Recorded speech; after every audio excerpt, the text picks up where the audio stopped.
Good afternoon, and welcome to the second community conversation by the Iranian Americans for Liberty. We are a nonprofit, bipartisan, policy-oriented Iranian American organization. I am Reza Behruz, and I have the pleasure of co-moderating this event with Dr. Shervan Feshandi from New York. Our program today will focus on regime change in Iran, misconceptions, and public opinion. In the American society today and in the realm of U.S. politics, the idea of regime change has a negative connotation, a stigma, so to speak.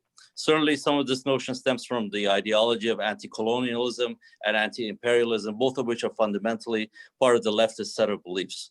It is one thing where a foreign power forces regime change upon another nation, and the other when the people of that country desire that change. Would the latter scenario still be frowned upon? Would regime change in apartheid South Africa, Eastern Europe, Soviet Union, Panama, and Sudan carry the same stigma? What about Iran? Would a regime change in one of the most pernicious regimes in modern history constitute a cardinal sin in the realm of international relations? Joining us are three distinguished members of the Iranian American community. Mr. Samuel Shahan is a healthcare professional and a democracy advocate based in Virginia. Mr. Farahmand Kalayeh is an entrepreneur and a democracy advocate based in Philadelphia, and Dr. Iman Foroutan, an entrepreneur and chairman of the board and executive director of a nonprofit group, the New Iran, based in Los Angeles. Gentlemen, welcome. I pose the first question to the panel as to what a regime change means to each of them. In other words, what constitutes regime change? Are fundamental changes in the structure and the mode of operation of the Islamic Republic tantamount to regime change, or does the Islamic Republic need to be eliminated entirely? We can start with Mr. Shahan. Hello, Dr. Behruz. Thank you for inviting me. Before I start, I would like to say hello to the other panelists and also your audience. I believe in overthrowing the regime entirely. I don't think any change within the framework of Islamic Republic is equivalent to what Iranians envision as a regime change. Because people have experienced living under every faction of the Islamic regime and decided that they don't want it anymore. And this is not subjective data. We can see this in each episode of the unrest that occurs in the country. You can hear people confirm this concept by hearing them chant on the streets like Islamic regime must go. So reform has not been possible. The experience of the past 41 years has proven that this regime is not capable of change because its ideology has remained the same. And that's why it's impossible for any entity to change it from inside the country or from outside. If anything changes about the regime, it's not Islamic Republic anymore. And I believe that's why they could not meet the 12 demands that the United States had set out for them, like putting an end to its intimidating behavior against its neighbors or stop threatening Israel. So I do believe in total elimination of the Islamic Republic. So basically, you feel that the regime is so entrenched in ideology that the idea of reforms or any change in the structure of the regime is just impossible, and the only solution is to outwit the regime completely. Mr. Kalayeh, Exactly. give us your thoughts on this. Absolutely. Thank you again for having me as part of the panel today. I appreciate the opportunity to kind of reflect some of my thoughts. The question is a loaded question because I think we have to look at who is the actor. Are we imposing this question on United States to adapt it as its formal policy? If you look at the UN Charter, its members cannot openly advocate or press for a regime change of other members. UN is pretty much like a club that members, they cannot openly, adapt a regime change policy. That's why constantly Mr. Trump, President, U.S. President, emphasizes that they want to change the behavior So that is one dilemma, and we are in a paradox because structural within the framework of the regime itself is actually a message the reformists in Iran adapted, and they think that slowly they can change the DNA of this regime, which I must agree with Mr. Shahan that that's virtually a ploy in order to keep people constantly drag them in and exploit the national resources and destroy Iran and in their adventures of expanding the Islamic revolution within the greater Middle East. So the next thing is really what you're about, your organization, about Iranian American communities, how they feel and how they participate in informing the world government's policy, whether it's a European Union or US government. How do we really help inform the communities to be more involved? That's the part I'm very interested. And I go one step farther than the regime change. I think when I'm constantly in contact with the educated part of the university students, and I see there is a fundamental change happening within Iran, and they're deviating from the Islamic Republic doctrine of Islamization of the country, and there is a renaissance that's happening, and they're completely divorcing themselves from ideology that really was the foundation of this devolution that happened in 1979. So as I gather. Thank you for the comment. So, as I gather, you believe that of course, no government can declare that the policy is regime change because it's within the realm of international laws. It's illegal, But the question is, and I think that you basically alluded to it, is that it is not the Iranian American community does not really expect any intervention by the U.S. for regime change. In other words, it is not. It should not be whether it is U.S. policy or not. It doesn't matter because there is a movement already in progress in Iran that is demanding. Is that correct? Exactly. And that is really encouraging, although it's because of this iron fist treatment of Iranian intellectuals and the freedom, loving people, and they're constantly, probably the biggest prison for lawyers, for doctors, for students, teachers. I mean, it's like it's unfathomable what is happening within Iran, where how much Islamic Republic is fearful of this renaissance that's happening within Iran, and hopefully it will continue. Yes, sir. Dr. Foroutan, what are your thoughts on this? First of all, I would like to thank your organization for inviting me to this panel, and also say hello to my co-panelists. I do agree with the sentiments of the other two panelists. The question is, will any reforms in the existing Islamic regime, will that be good enough? The answer is absolutely no. Why? Iran has one person, a non-elected person called Khamenei, who makes all the decisions. And he's not responsible for his decisions. He's not going to, people cannot basically debate him or say bad things about his decisions. So the only way that the Iranian people can get to a true democracy, to be able to live their lives better, to be able to speak their minds, is totally changing the constitution. The Constitution of Islamic Republic, in my opinion, and I believe opinion most of the opposition group, has to be torn down and thrown in the garbage basket.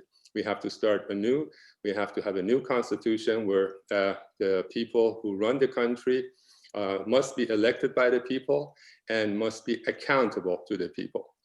And this is not something new for me and my organizations that I've been a member of. For the last 20 years, we have called for regime change. We have hundreds of letters, if not more, that we've been writing to the world community, to the U.S. Policymakers, specifically, and specifying regime change. However, when we speak regime change, we typically do not use the word overthrow. or in Farsi, Barandazi, we use the words sarkub, sarneguni, furupashi, downfall, and so on. Bottom line is the same thing. People of Iran do not want the Islamic Republic. The Islamic Republic cannot be reformed. It's fundamentally wrong, and therefore regime change is absolutely needed. So the next question is, when will be the right time for world governments, and specifically United States, to actually come up and actually say so officially, having a policy of regime change, even though the sanctions that President Trump administration has put upon the Islamic Republic is a de facto regime change.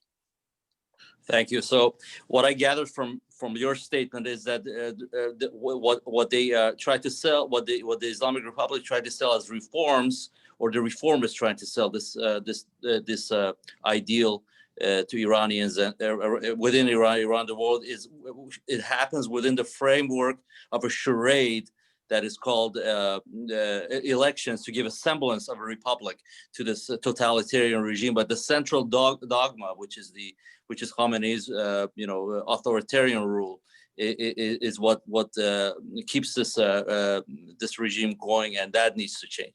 Well, I can pass to Shervan for the next question. Thank you for your comment. Good afternoon to everybody, especially the three panelists and the audience as well. My question is about nations association.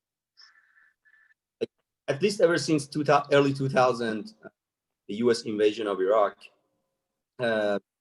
regime change is associated with, sometimes equated with, military intervention, specifically military intervention of the United States in Iran. And because of that, it obviously has negative connotation with all the negative experience of Iraq invasion. So my question to the three panelists is, do you believe that is a misconception or an accurate description of reality? Or in other words, do you believe that logically speaking, US or any other country officially adopting a policy of regime change or advocating for it, either officially or indirectly, does that necessarily mean advocating for a military intervention or not? Like, one example that comes to my mind is Venezuela. Currently, as we speak, the official US policy, at least under President Trump, towards Venezuela is that Maduro's regime is illegitimate. It has to go, and they recognize Guaido as the legitimate president. Effectively, it's regime change. I mean, they found some legal justification for it within the existing constitution of Venezuela, but effectively, for all practical purposes, it is regime change. However, the United States has not adopted a military intervention policy towards Venezuela, and I don't think it will anytime soon under President Trump. So that's just one example that comes to my mind. And but just contrast that with U.S. policy towards the Islamic Republic, towards Iran, where they have not uttered the word regime change, and the official policy is maximum pressure for the purpose of changing behavior, not maximum pressure for regime change. So do the panelists think that this change in tone is needed and is desirable? And if yes, how can we achieve that as Iranian Americans? Yeah. So Question posed to Mr. Foroutan, I thought, round robin, or? three panelists, like Sam can start. Start with Sam. Do you want me to start? Okay. Sam, Sam, go ahead. Okay. So you, Shahan John, you brought a great example when you mentioned Venezuela. So first of all, I do believe this is a misconception. So there's this challenge that the opposition is facing. Iran lobbies in the United States. They have been successful in a way that any mention of regime change for Iran is frowned upon. So on the one hand, from inside the country, with any sign of Iranians trying to topple the regime, the government underlines the slogans like Iran will become Syria, referring to the Syrian civil war. And on the other hand, its sympathizers in the US get on the same path by calling you a warmonger if you call for regime change. And by doing so, the lobbies like NIAC, for example, they're also dismissing calls from Iranian people who are chanting on the streets that this regime must go.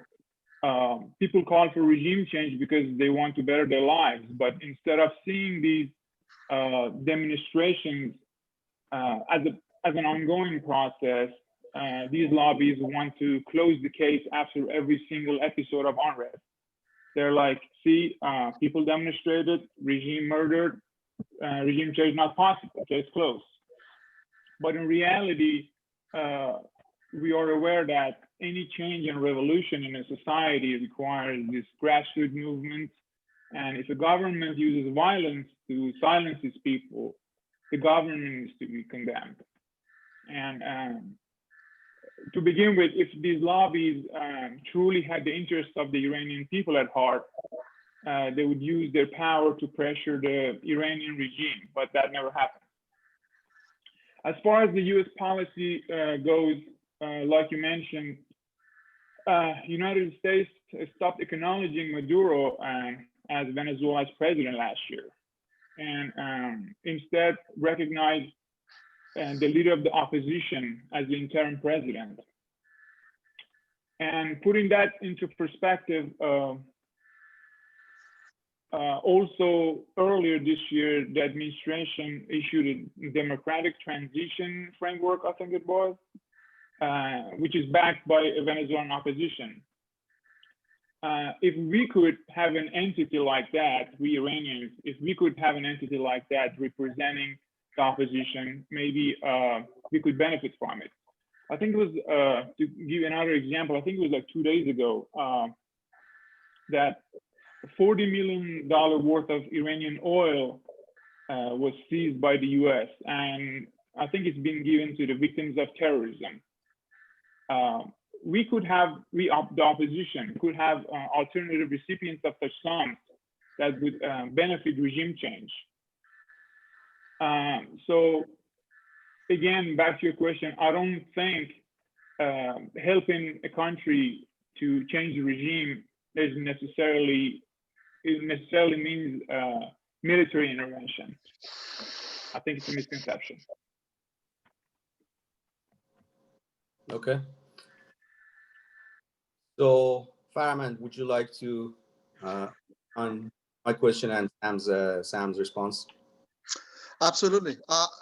You know, I look at these things, you know, the fact that we are really struggling with this semantics of regime change and whether or not it's appropriate or not to be adapted by a country. I much rather to discuss, you know, adaptation of regime change by Iranian within Iran and Iranian American within the community we are all part of. So the fact is, it is obvious that you know, countries, you know, superpower like United States cannot openly discuss a regime change, although they have by all means they have signaled that. But you can't help by noticing that Israel, you know, was the great beneficiary of Islamic Republic being so adventurous within the Middle East, and how it impacted their strategic moves to align themselves with Saudi Arabia, with Dubai, with you know, the Persian Gulf region countries, and so it is right now what I see from all the tweeters from people of Iran within or without, outside, completely they want regime change. And we have to adapt that as American, you know, Iranian American communities, and start working towards that, helping with our senators, with our elected officials, in order to find pathways to see how we can support Iranian people to reflect their voices in really making this happen. So I think we are a little late in terms of deciding whether it's appropriate or inappropriate. I hope we can really start having a conversation around how do we make this happen, because this is the wish of Iranian people. Millions of Iranian people are sick and tired of Islamic Republic, and they want change. So that's my 2 pennies worth. Okay, so if I gather correctly, basically the gist of your response was that it's inevitable, whether we like it or not, whether we call it by whatever name, regime change is inevitable. Inevitable. Eventually, it will happen one way or another. So, Dr. Foroutan, what is your take on the responses from the panelists? We absolutely, myself and the organization that I represent, we absolutely believe in regime change. We believe that it should become regime change, the official policy of the United States, and I'll explain why. And I'm hoping if and when, in a couple of days, President Trump gets reelected. In fact, we do have a draft proposition with our board of directors and executive director of New Iran. We will be officially submitting that proposal request to the president and to the government of the United States for changing its official policy to regime change. Now, as you all said, regime change for many years has meant attacking militarily the country and forcing a regime change in that manner. However, as you all also had mentioned, the regime change policy has been instituted for some time for Venezuela. However, Iran is not Venezuela. What are the most important differences? Venezuela is not a nuclear country. That's why regime change for Iran makes it so important and urgent, because perhaps the United States and other countries do have some time for Venezuela, wait for it to collapse by itself. But for Islamic Republic, with the weaponry that they have and the fact that they cannot actually get reformed, we have been seeing that it's during the last days in power, they basically scream and kick and do and this, and they actually want some kind of a crisis in order to extend their life. So what's the difference? It is true that the current maximum pressure of United States indeed is an indirect regime change. Why? Because when some of those 12 items talks about protection of human rights, stopping the nuclear activities, do not supporting terrorism by sending funds to Hezbollah, Hashd al-Shaabi, and all those people, that's indeed regime change, because this regime cannot live by making those changes. However, it should become a policy, official policy of the United States. Why? Because in order to take the last step and get rid of this regime non-violently, may I add, which is possible, we already have all the elements of that to happen. We have the dissatisfaction of the vast majority of the Iranian people. We have a dissatisfaction of even the military and even most of the Basij and Sepah Pasdaran. So we've got a small percentage of the top brass of the Islamic Republic who still want to be in power. However, in order to do that, the United States, we believe, and the European countries, but definitely the United States, need to support the opposition, both inside Iran and outside Iran. That support, in addition to obviously moral support, will have to do with the use of the US broadcasting services like Voice of America and Farda Radio. Why? Because right now they basically have news programs. That would be totally different. If it's your official policy of the United States, then you can actually start broadcasting different messages to have people, to teach people how to rise. Then the United States does not have to be fearful of providing funding for the opposition outside or inside. Then they officially can go to the US Congress, which is most of them, with the exception of the existing Democratic Party brass, most of them, they are with the people of Iran. They are against the Islamic Republic. Then actually the United States government can go and ask for budgets, can actually fund bringing people from inside Iran to the Persian Gulf states, train them about civil disobedience and so on. And actually with the, right now we have some constraints about people like myself or a lot of Iranians being able to help their Iranian people inside Iran. They can loosen some of those restrictions. Bottom line, we need to go towards that. 41 years of waiting and being patient is enough. And much worse things can happen if this regime stays in power much longer than they have for the last 41 years. Okay, so Dr. Foroutan decisively believes that the United States should adopt the policy of regime change towards the Islamic Republic, and this is in the best interest of both the United States and the people of Iran. That was a very clear message. So, Dr. Behruz, would you like to bring up the next topic, the next question? Sure. Just to comment, I think that all three panelists agree that the misconception about the semantics of regime change that is being disseminated by regimes, proxies, and lobby groups in the United States is obsolete, and essentially the military intervention to implement regime changes is essentially a thing of the past. You know, the only successful cases were in Panama and in 1989 and in Grenada in 1984. But if the intervention in Iraq was to bring about regime change, it didn't go so well. But that you know, again, you know, what the regime mouthpieces in the United States are trying to convey is look at Iran in the context of the 1953. The so-called 1953 coup d'etat, which, you know, there's a lot of disagreement with respect to the history. So I just move on to the next question.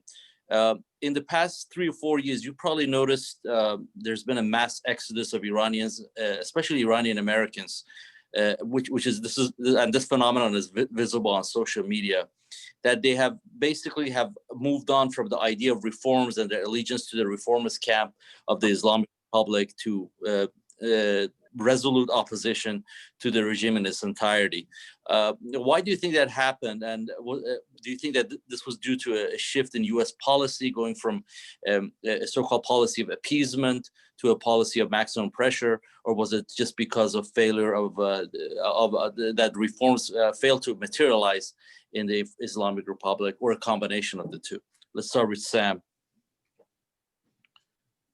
Okay. I actually believe it's the combination of the two factors. On the one hand, a lot of people can now recognize the fact that the sanctions are not the fault of the United States wanting to inflict pain on ordinary Iranian people, but the fault of the regime, which has failed time and again to look out for the interest of its own people. People can see how the regime is more than willing to bend over backwards when it comes to negotiating with China and Russia, but for ideological reasons, refuses excuse me, to negotiate with the United States. And this is actually what the sanctions are about. So many people realize that it's the failure of their own regime that refuses to save them. And on the other hand, many people now have completely lost hope in the reformists and their promises, as they never got to materialize and are used as bait, if you will, to drag people to vote. So I do think that combination of the both factors play a big role in this. Okay. Well, Mr. Kalayeh, what are your thoughts on this? Absolutely, that's a great question. Again, I think there is a bigger picture, is this renaissance. I think people, the combination of the change, drastic change, and adaptation of the maximum pressure from Trump administration has been definitely effective, because we know more than 60-70% of the economy is controlled by this triangle of death, the clerics, Bazaris, and IRGC. So it absolutely impacted their chokehold on Iranian people, although Iranian people are suffering because of it. But all indications are, Dr. Behruz, that what we hear, that they want U.S. to maintain those sanctions in order to further, destabilize the Iranian government, Islamic Republic of Iran. So, and then there is another, silver lining in opposition, Iranian opposition abroad, whether it's Europe or North America, has done a great job in informing and enlightening the Iranians within Iran, and that's been really a great accomplishment. Although Iranian opposition struggles to unite under one banner, but individually and each organization on their own right have been able to really bring about some sort of enlightenment, if you will, to bring about this significant change, which again is the underpinning of this renaissance I'm talking about, where people completely divorce themselves from this theological Islamic radical perverted vision that founders of Islamic Republic had. So I think if the trend continues, we will see the change within, and that's what my wish. My wish is Iranians, decide their destiny, and take the matters in their own hand and change and incur the change from within. I absolutely believe that this generation of 40 years or younger have within themselves the powers, the intelligence, the courage in order to stand up, and all they need is a moral support for countries like United States and European unions who are standing and keep shaking and smiling, shaking Ayatollah's hand, and they should get behind the Trump administration and support their initiative, so that incidents like what happened in France does not happen, because they constantly appease the Islamic Republic and all these Islamic radicalism, and they're awakening. I just heard a cardinal in Paris, in Nice, spoke openly about this Islamic fascism, which is now we have been talking about that for nearly 40 years. So it's all working together in tandem. It's obviously for people of Iran, it's not happening fast enough.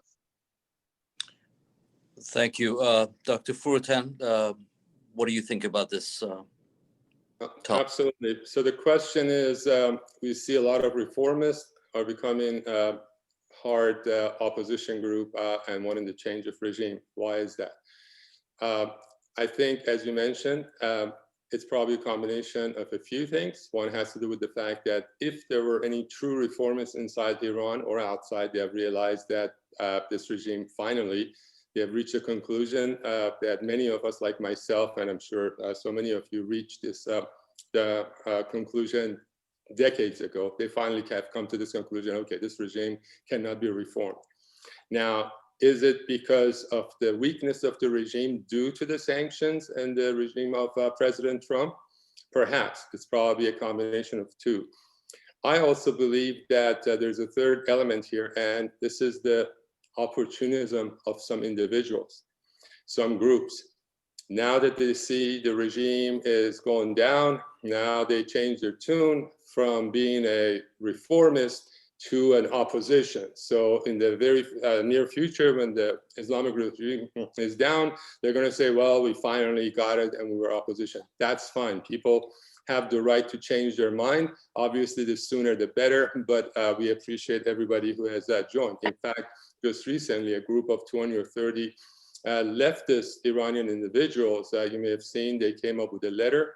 They supported the message of Mr. Reza Pahlavi, Prince Reza Pahlavi recently came on in Novin, and that's a fantastic news because we need all kinds of groups, left or right and center, to all work together to get there. Now, I'm not going to be sitting here and judging and making judgment about the people inside Iran who may have truly been reformists during these 40 years of the regime.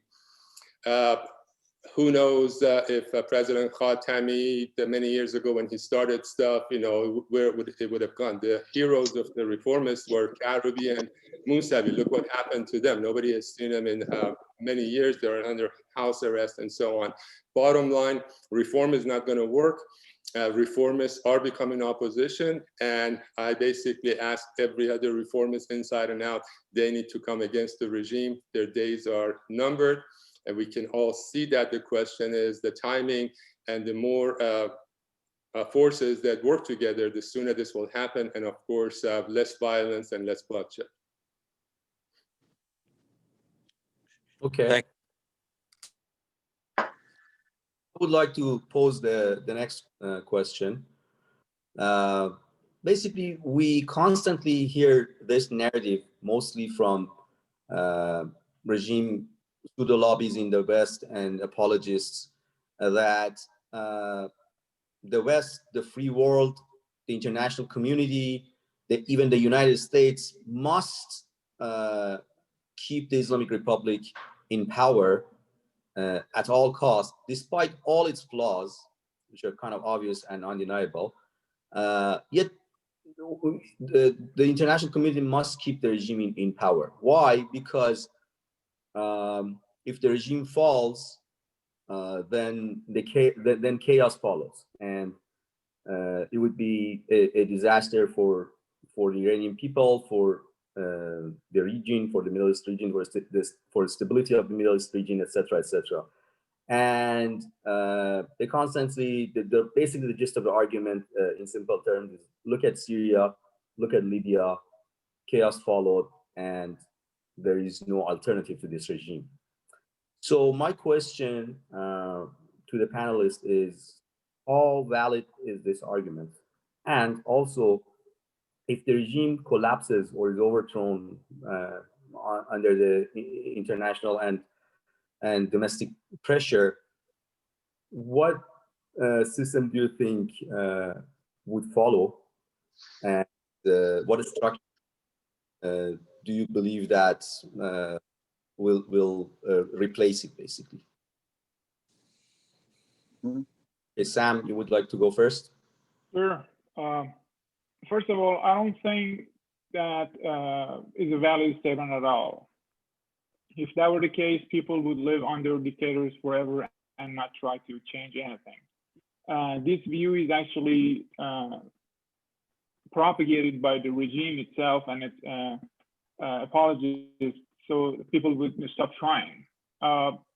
Regime spreads terror and robs people of hope that there might be a better alternative, a better future. And it has been working, and that's the sad part. It has been working because many people say we can't afford to overthrow the regime, and they say, considering the nature of Middle East being a chaotic geopolitical region, if we weaken the regime by protesting, the enemy might enter the country and benefit from Iran's weakness. But the truth is, Iran is the main reason for instability in the area and is indeed profiting from it. So injecting this baseless fear into people's mind has been another strategy that the regime uses. And in fact, ISIS was the most recent scarecrow that Iranian regime used to scare people. Pretending that there are no other alternatives to this regime is a strategy, like I said, that is being used by the regime and its apparatus in the West. But as far as after collapsing the regime, I think in a referendum, people would answer the question about who will take over. But personally speaking, I'm a monarchist, so my vote would go for Prince Reza Pahlavi. Thank you. Okay. So if I understood correctly, basically, Sam's point is that far from adding further chaos and instability to the Middle East, basically, the collapse of this regime would stabilize it further, because this regime in itself is a source of warmongering and terrorism and instability and extremism in the Middle East. Right. Farahmand, what is your take on the question and Sam's answer? Well, it's obvious. If you look at this, elements of the regime, the leaders of so-called Islamic Republic, they, in their dialogue, in their communication with the nation, you can tell the fear within the, instilled in them by the people. Thousands of people who poured last November, and they killed 1,500 people. Why? Why do they think or imply that there is no alternative? And they killed 1,500. Obviously they're going to instill these ideas that there is no alternative and we are the best thing, and Iran is going to be like Syria. I completely disagree with that narrative. I believe actually there is this emergence of this educated, intelligent generation of Iranians who are great managers or great leaders, and they can, if you look at the average IQ of these Ayatollahs who have no expertise, no really specific knowledge about what they're doing, they're just out there, to monitor and control the tempo of the country, but they essentially have no expertise in running a country. But there is this very intelligent people, and success of Iranian Americans, Iranians in Europe, all over the world in universities. It's really indicative how intelligent most Iranians are. And so they are very capable of taking over and running the country on their own. And I believe this not in an individual person will take over.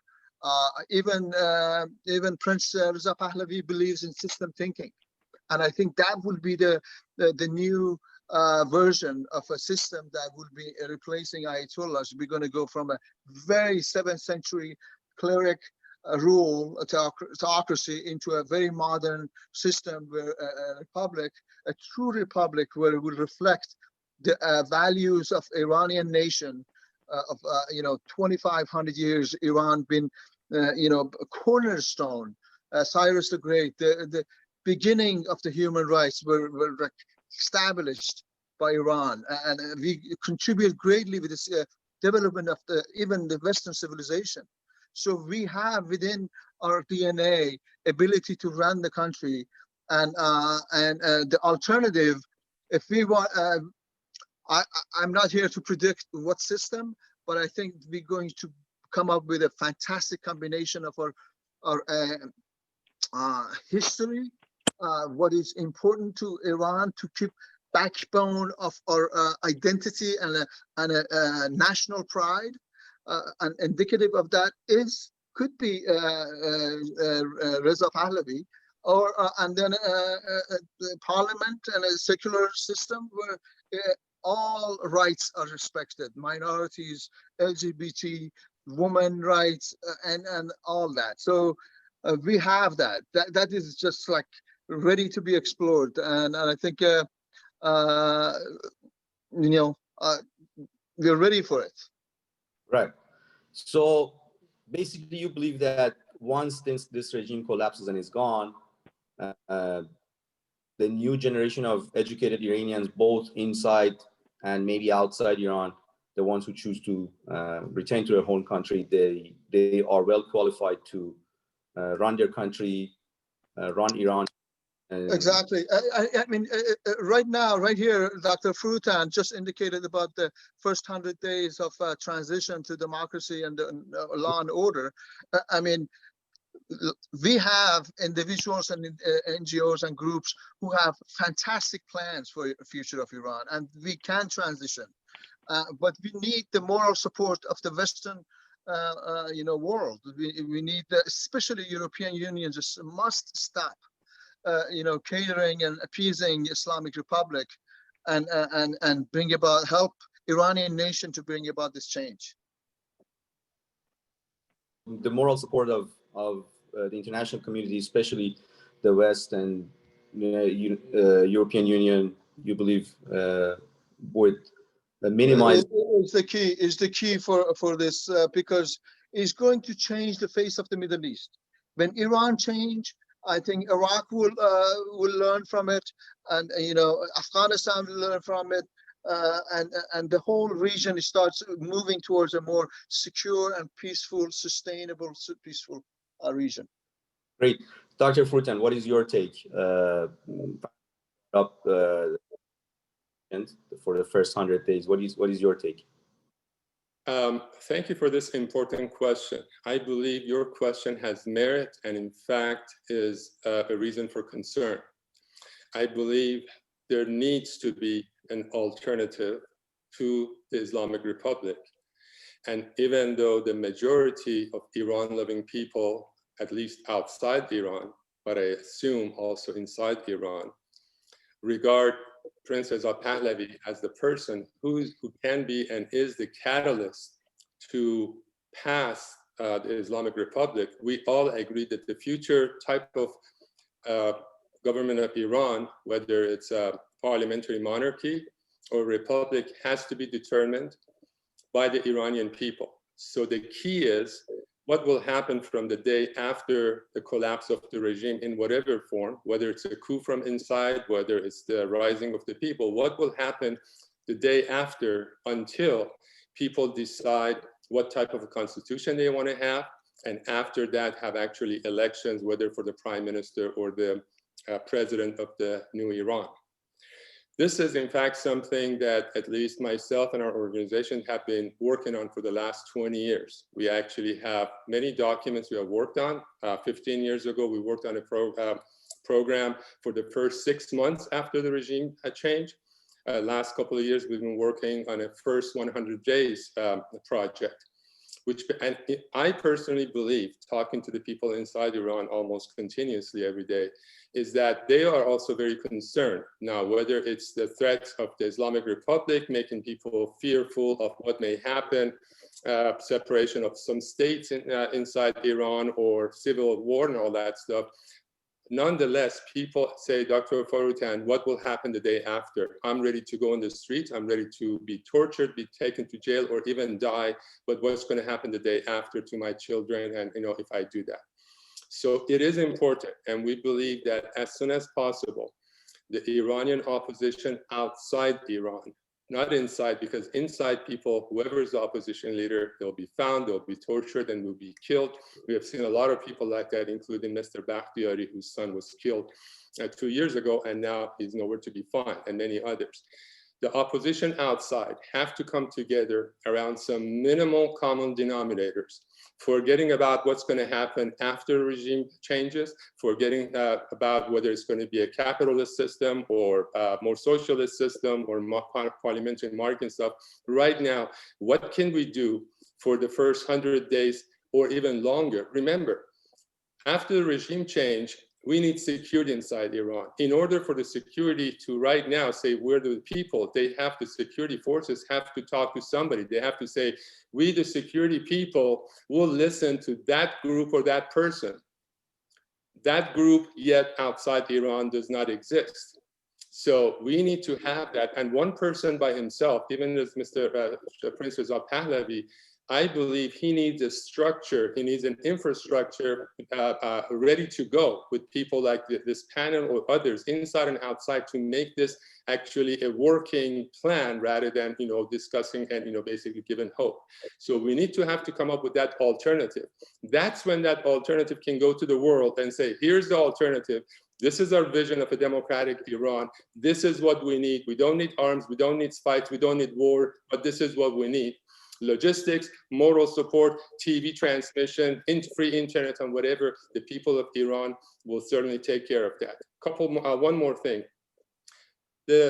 After the day the regime changes to the day that the first elections can happen, could take months, because people finally, after 41 years, they need to breathe easy for a while. We need to have TV programs, radio programs to tell people what democracy is all about, what the different parties can do after 41 years. That's going to take time. Different proponents of any kind of regime, they need to be able to go and talk and explain to people why they are a better choice for others. In fact, there's a big debate outside Iran. After regime change, do we first go and write the constitution and then ask the referendum, do you want parliamentary monarchy or republic? Or another group, a number of groups say no. First, we'll ask the referendum, do you want parliamentary monarchy or republic? And then you go and write the constitution. There's pros and cons both. I personally believe that we first have to write the constitution for the free and democratic Iran, because as even Prince Ali has said, the difference between a republic in New Iran and a parliamentary monarchy will be only 5%, because it's going to be democratic. So nonetheless, bottom line is that there will be at least 3 months to 6 months to 9 months to a year before Iran can actually decide what it wants to do. For that, we need to have plans, what will happen the day after, and a governing body. I suppose it will be a combination of people outside Iran and inside Iran, probably a lot of political prisoners and so on, to be able to run the government for a short while until we can actually get everything taken care of and finally start rolling. Okay, so Dr. Foroutan, if I can gather your point correctly, was that basically the opposition and the Iranian people altogether need to start planning and getting ready for the transition period. That's a very valid point. Dr. Behruz, would you like to go on with the next question? Yes, sir. Since we're pressing for time, I'll leave, I guess about a minute to minute and a half for each response. And since we're an Iranian American organization, I think it is necessary to ask this question because of, at least for the enlightenment of the Iranian American youth and the younger community who were, for the most part, born here. And basically are looking at Iran afar. There's a network of Iranian Americans that share the ideology that regime change is not the answer to bringing secularism or democracy to Iran. And these people are recognized faces within the diaspora. Some are more vocal than others. Of course, names need not be mentioned by me, but the panelists are free to make references. Not surprisingly, they identify with the extreme left of the Democratic Party, or the so-called progressives, adherents of Senator Bernie Sanders. Why do you think these people who have not so much as set foot in Iran ever in their lives feel regime change is a bad idea? And what other alternatives do they offer, in your opinion? We can start with Sam again. First of all, I don't think it's just Iranian Americans, but some Iranians inside Iran might also share this view. This is the result of, more importantly, this is the result of many misconceptions and misunderstandings that we've been talking about. And the regime and its apologists in the United States are responsible for spreading these misunderstandings. They're not offering any alternatives but reform, which Iranians have already rejected, as we know. And one misunderstanding that the self-proclaimed guardians of Iranian Americans' interests like NIAC pushes on is that things were getting better during Obama administration. And they usually refer to JCPOA and the fund that Mr. Obama kindly handed over to the regime, which we know it didn't have any positive impact on the lives of ordinary Iranians, as the regime continued spending the dollars on supporting its proxies in the region and keeping the fire going. But the lobbyists of the regime maintained this false narrative that people benefited from the money, and they conclude that negotiating with Iran is better for Iranians. Mr. Farahmand, what are your thoughts? Yes, thank you again for having this meeting. Really fantastic hopefully more Iranian American join this platform and share their ideas. I think it's pretty much widespread throughout the social media and known fact that Nayak was the brainchild of Zarif. Zarif was educated in the United States and understood the players, how the power plays and how lobbyists can influence the administrations. And unfortunately, when they when some NIAC was formed, essentially they penetrated Obama's administration, and since their narrative fitted with Obama's and their appeasing policies, they were successful, and they gained a very unusual foothold within CNN of the world, and they were introduced as an expert or analyst, and they started to really provocate this narrative that war with Iran will cost America and will further destabilize the region. But essentially, I have a complaint to Iranian Americans ourselves that we should have a very strong organization that reflects the wishes of Iranians who are looking for a peaceful transition from a theocracy to we call mullahcracy to a civilized secular system in Iran. So we need to have a greater foothold within Washington and have their ears, so that organization like NIAC does not pollute the environment and tries to impose their views, which is essentially what Ayatollahs want. Dr. Foroutan? Yes, great question. I believe that, as the other panelists said, this is a false narrative. However, the reason that this false narrative has become prevalent shows the success of pro-regime lobbies like NIAC and quite a few other ones, and at the same time, obviously, shows the failure of opposition groups like ourselves and this panelist here. One of the major reasons, I believe, is lack of funding. Those of us who have worked in large enterprises, we know that you cannot make big things, big few projects, the huge changes in the world unless you have funding. So, and therefore, since there's no funding, we typically do not have full-time activists, full-time people in opposition group. Even look at us, even this panel, I believe, has to work 8 or 10 hours a day. And then at nights or weekends, we spend, we take away time and hours from our family and from other pleasure. Speaking for myself for the last 20 years, and then we put in this. So therefore, we need to organize, we need to, hopefully with the policy of regime change, be able to actually transparently get funding for the opposition groups such that we can hire experts who can full-time work on these issues, and then we will provide our experiences for that.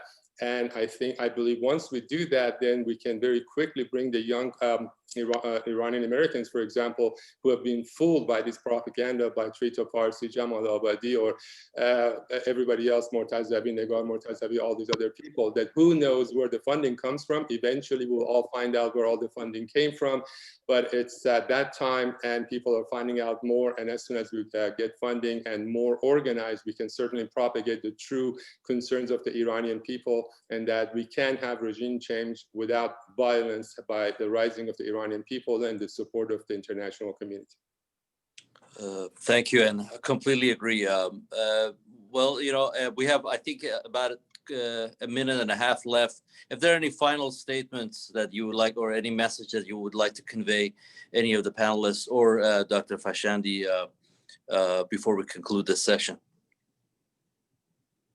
I absolutely love this platform, and I think we should expand it, and we should really have a proactive way of discussing these matters, and have our own identity as an Iranian American community, and help build this out further. Thank you. Thank you, sir. I would like to thank all the three panelists as a board member of Iranian American for Liberty organization. I would like to thank all three panelists for taking the time answering the questions and collaborating in providing a very lively discussion. Thank you to all panelists, Dr. Fashandi and the Iranian Americans for Liberty for organizing this webinar, and we hope you join us in future webinars. Good day. Good day.